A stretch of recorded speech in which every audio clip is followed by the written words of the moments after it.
সালামু আলাইকুম রহমতুল্লাহ। আপনাদের সামনে নতুন একটি ভিডিও নিয়ে হাজির হলাম। তো দেখতে পাচ্ছেন আজকে সকালবেলা কি হয়ে গেছে। গতকালকে খরগোশগুলো আপনার দুপুরের দিক দিয়ে বাচ্চা দিস না সরি সকালের দিক দিয়ে বাচ্চা দিয়েছিল 4টা।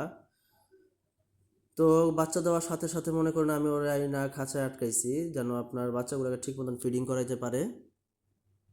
তো আজকে সকালবেলা উঠা দেখি যে মনে করেন সবগুলা বাচ্চা পাড়ায় মেরা ফেলছে, একটা বাচ্চা নিচে পড়ে আছে। ওটাকে একটু খেয়াল করে দেখেন যে ও খরগোশটায় খাইয়া ফেলছে পর্যন্ত। তো মনে করেন পুরা মনটাই ভাঙে গেছে যেমন অবস্থা দেখে। মনে করেন খরগোশটা নিয়ে বাসা থেকে আমার এমনি তো প্রচুর কথা শুনতে হইতো। খরগোশগুলো মনে করেন ঘরে চলে যেত, ঘরে চলে যায় মনে করেন আপনার আলু পেঁয়াজ যা আছে সব খাইতো, প্লাস হচ্ছে খাটের নিচে আগুমুতু করে বইরা ফেলতো। তো এই যে দেখতে পাচ্ছেন বাদ বাকি 2টা খরগোশ আমি আটকাইছি খাঁচায়, কারণ হচ্ছে আমি খরগোশগুলো দিয়ে আসবো যে আমাকে দিছিল ওনার বাসায়। তো আর কি খুব মায়াও লাগতেছিল, খুব কষ্টও লাগতেছিল, যেমন আপনার মনে করেন যখন ফার্স্টে 2টা বাচ্চা হয়েছে তো সেখানে আমি আমার নিজেকে দোষারোপ করছি। তো এখন মনে করেন আমি খাঁচায় খাবার টাবার দিয়ে আটকায় রাখছি, তারপরেও তো মনে করেন আমি আমার দিক থেকে পুরোপুরিভাবে ট্রাই করছি। তো এখন আমার দ্বারা আর কি হইতেছে না, মানে কি বলবো আসলে বলার কিছু নাই।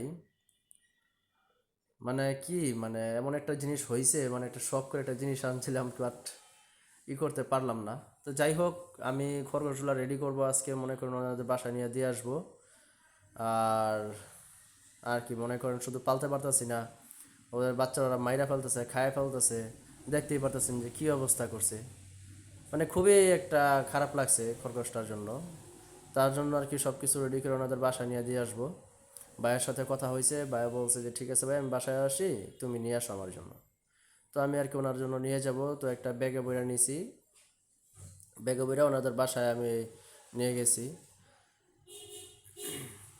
তো এখন যেটা দেখতে পারতেছেন সেটা হচ্ছে গিয়ে ওনাদের বাসায়। তো ওনাদের বাসায় হচ্ছে গিয়া প্রচুর পরিমাণে খরগোশ আছে, ওনার কাছে অনেক ভালো ভালো ব্রিডের খরগোশ আছে, লায়ন ফেস আছে, তারপরে হচ্ছে হইলো আপনার বড় বড় পশমওয়ালা খরগোশ আছে, যেটার নামগুলো আমি সঠিক জানিও না। তো আপনাদেরকে যে দেখানো ট্রাই করে ওনার খরগোশগুলা, এই দেখতে পারতেছেন এটা হচ্ছে লায়ন ফেসের আপনার ক্রস ব্রিড। তো ওনার কাছে লায়ন ফেসের শুধু আপনার পুরুষটাই ছিল, মেয়েটা ছিল না, যার কারণে আর কি উনি ওরকম করে করাইতে পারে নাই।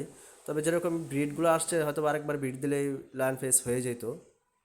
তো এগুলো হচ্ছে লেগে আমারগুলা যেগুলো আমি নিয়ে গেছিলাম আমাদের বাসা থেকে। এই দেখতে পাচ্ছেন তিনটা ওনাদের বাসা থেকে আমাকে বাইক গিফট করছিল। তো আমি আবার ওনারকে ফেরত দিলাম, যেহেতু আমার দ্বারা সম্ভব হচ্ছে না।